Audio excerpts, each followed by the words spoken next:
kids, so why wouldn't he just lie and say no, that they got the pig but not the kids? You're just making your situation worse. Why would you make that up? It's like saying, yeah, we got the pig. Oh, by the way, also slept with your fiancé.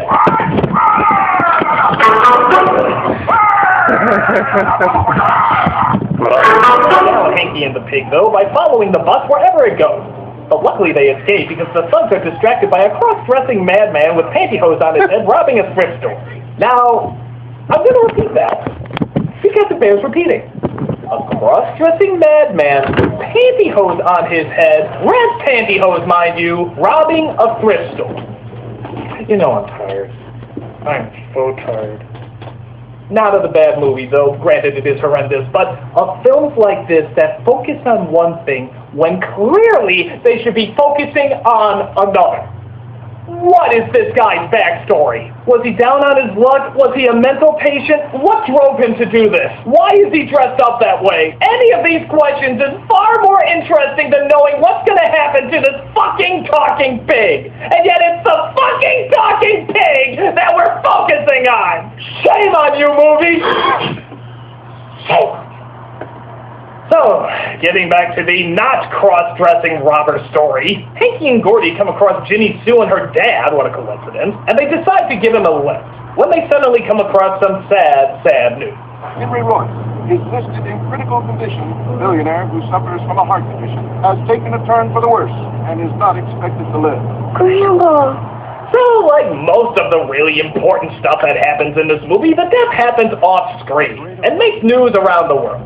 He was laid to rest in St. Louis at a private family ceremony. And it must be why there are cameras covering the whole thing. Under ordinary circumstances, my beloved daughter Jessica would inherit my industrial empire. However, rather than devote her energies to corporate business, Jessica has chosen a personal career. With that in mind, Jessica will not be next in line to inherit Royce Industries.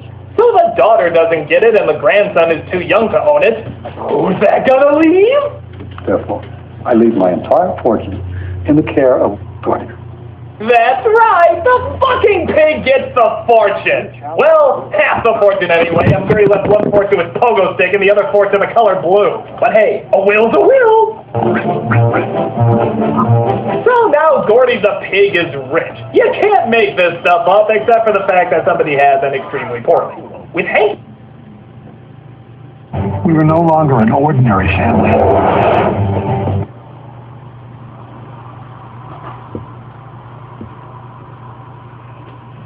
hello?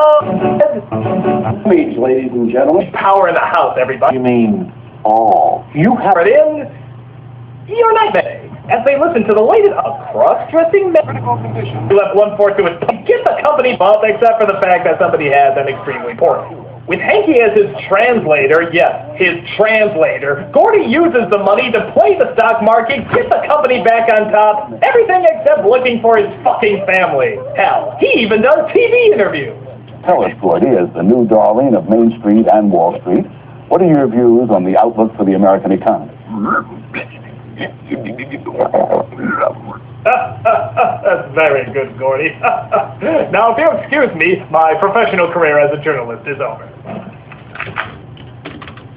So Gordy makes an appearance at a giant concert and brings up the fact that he's looking for his family. Hey, if Pig Power in the House isn't playing there, I'm not into it. But it's all good. Even President Bill Clinton gives a call to show his support.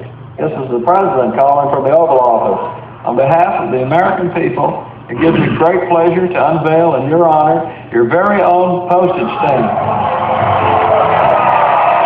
You'll excuse me, I'm going to do something that'll promise I never land a spot in another kid's film again. Antarctica, have a cigar. It turns out Gordy gets kidnapped, as I guess security around the world's most valuable animal is pretty like. We were no longer an ordinary.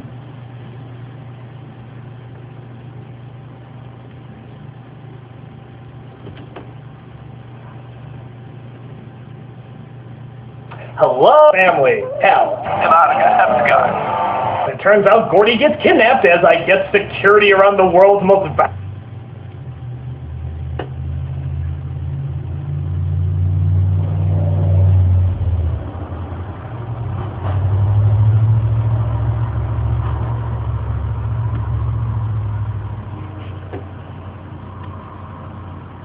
Hello, I'm a nostalgia critic guy, remember? So you don't have to. We're all aware of movie rip-offs, aren't we?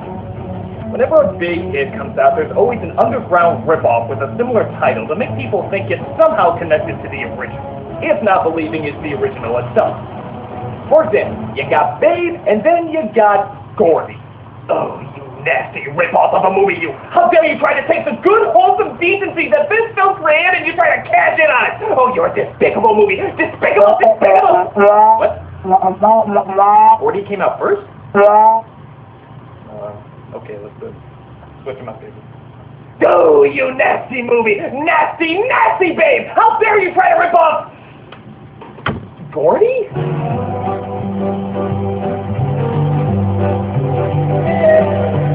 Yes, this is one of those strange instances where the rip-off made so because pretty light. Turns out Gordy. This is the President calling from the Oval Office. On behalf of the American people, it gives me great pleasure to unveil in your honor your very own postage stamp. Now, if you'll excuse me, I'm going to do something that I promised I'd never land a spot in another kid's film again. In Antarctica, have to go. It turns out Gordy gets kidnapped as I guess security around the world's most valuable animal is pretty light. But one of the band members saves him and finds out that the fiancé was behind the whole thing. What are you doing? It has nothing to do with Hankey's inheritance. You don't have to be so grabby, Mr. Knight. Go play your banjo, goober. Hey, those might be fighting words. You don't have to raise your voice in front of the young'un. Keep out of this, you ain't gonna hate. You got a hootin' at it with a finger with it.